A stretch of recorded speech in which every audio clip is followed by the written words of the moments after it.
You are playing chess. For no other reason than its name and appearance, you favor the knight piece. The knight could be called anything. It used to be called horse. It could be named for its function, but it's called a knight. Someone renamed it so it could be more like us. You can't help but picture a steel-clad warrior, bravely charging into battle, weaving between swarms of foes to strike a deadly blow. The names are the simplest way to explain the built-in narrative of chess, which is essentially a war game. Pawns are understood to be far less valuable than your trained warriors, fortresses, priests, and nobility. It all contributes to this internal imagery. Pawn takes knight is an underdog story. Queen takes pawn is a brutal slaughter. But back to the knight. You've played a lot of chess, hypothetically, but today something different happens. You have a fantasy. Your brave knight puts the enemy king in check 3 times, and the game is nearly yours until an enemy knight, a black knight, kills your warrior in a dastardly ambush. This dark-armored fiend dashed your hopes against the rocks, and you want vengeance. Against the other player, yes, but against the other knight especially. We are drawn to stories. We can't help it.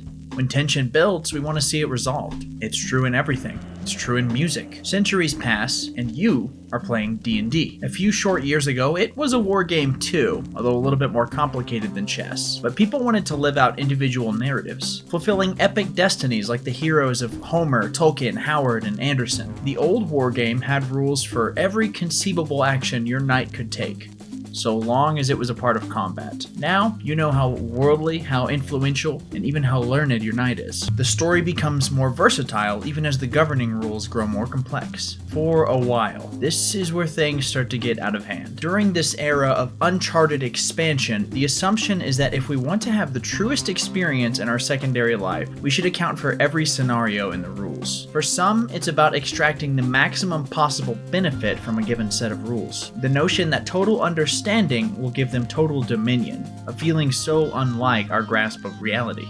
We simulate eating, drinking, sleeping, getting dressed and undressed because it seems that simulation is our one true path to escaping into this new world.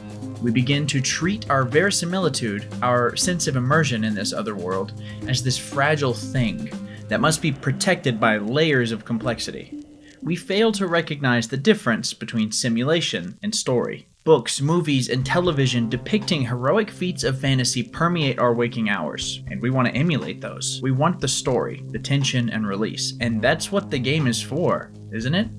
When I was young, probably too young, I read Stephen King's Dark Tower series. No spoilers, but there is, at one point, a character trying to return to another half-remembered world that is very unlike our own. He has a feeling, deep beyond reach, that this world awaits behind every single closed door he sees. The rational, pessimist part of him knows that this cannot be true. Yet, as he stands in front of his closet door, cold sweat on his skin and a fluttering in his gut, another part of him knows that it must be true. A deeper, much more important part. Sometimes I still get a weird feeling when I face a closed door, a completely nonsensical urge to throw it open in case it's hiding a fantastical world. 1,000 years ago, when someone renamed the horse piece in chess, it tugged at our minds with possibilities that the game could not express. We knew this little wooden horse had no life of its own, and yet we gave it life with our fantasy. Stories cannot live without us, and I believe with my whole heart that we cannot live without stories. Our instincts led us to increase the complexity, and therefore the versatility of games as a whole. But eventually, it started looking like a decked-out GeoCities page. Here, the complexity no longer improves the function, at a point even detracting from it. It frustrates people enough that they start playing without many of the rules, so that they can access the fantasy without navigating the bureaucratic spiderweb of a perfect simulation. The facsimile representing the more tedious parts of realistic existence become,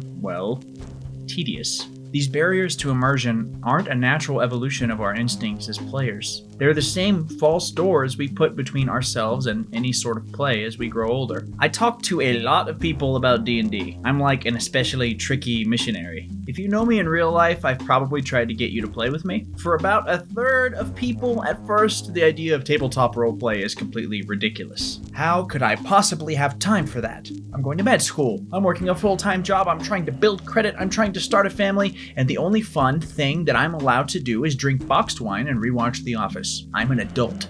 I understand. The idea that we can play in a general sprinting giddy through a park sort of way whenever we want seems too simple to fit our increasingly complex understanding of life. These are the same places we try to box ourselves in with rules and simulation. Role-playing game designers aren't just advertising executives trying to hit the next big trend. They design games because they play them, usually, and want them to be better. So as a culture, after this era of increasing complexity, we went back to the basics, probably too far back. All of a sudden, the game is treated very much like a game and nothing else, albeit one that is balanced to facilitate a heroic narrative. To those accustomed to the protective armor of labyrinthine complexity around their immersion, this is really scary, and as a result, a market forms around a return to complexity. Some of this desire for Byzantine rule sets was also perpetuated by gatekeepers, those who think that you should have to do some serious work, i.e. math and research, before you get to express the fantasy. Video games are no exception to these trends. We collectively obsess over how realistic a game can look, as though that alone determines our immersion.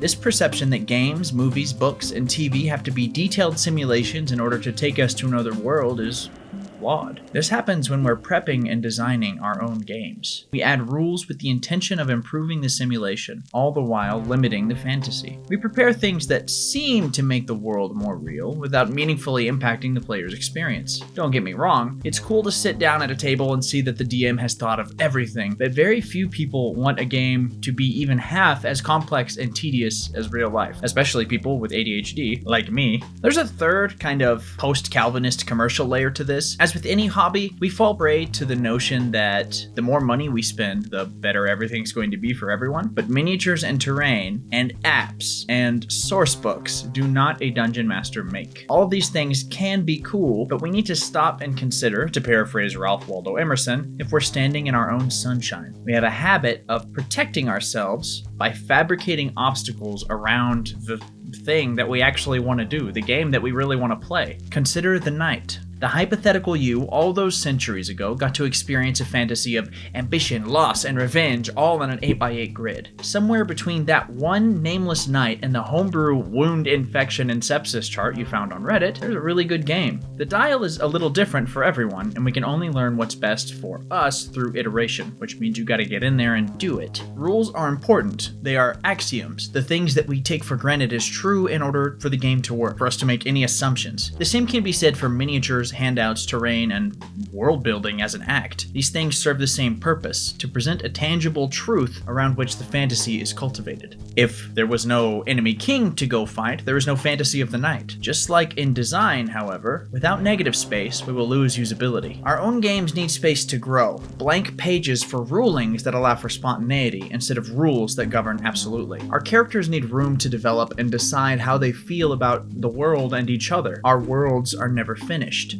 Our characters are never finished. Our games are never really finished. You're sharing it with others, and that's what makes it so powerful. While I'm prepping the game or world building, I like to keep some touchstone nearby, something like the knight. That represents that initial surge of emotion, something that reminds me why I'm doing this in the first place. To surrender myself to that meandering daydream, that half-remembered glimpse of another world, another life. To share that fantasy with others, like the seemingly infinite expanse of a playground as to a child, and create something new and familiar, beautiful and scary, tense and playful, all at once. Thank you for watching, and thank you to my patrons.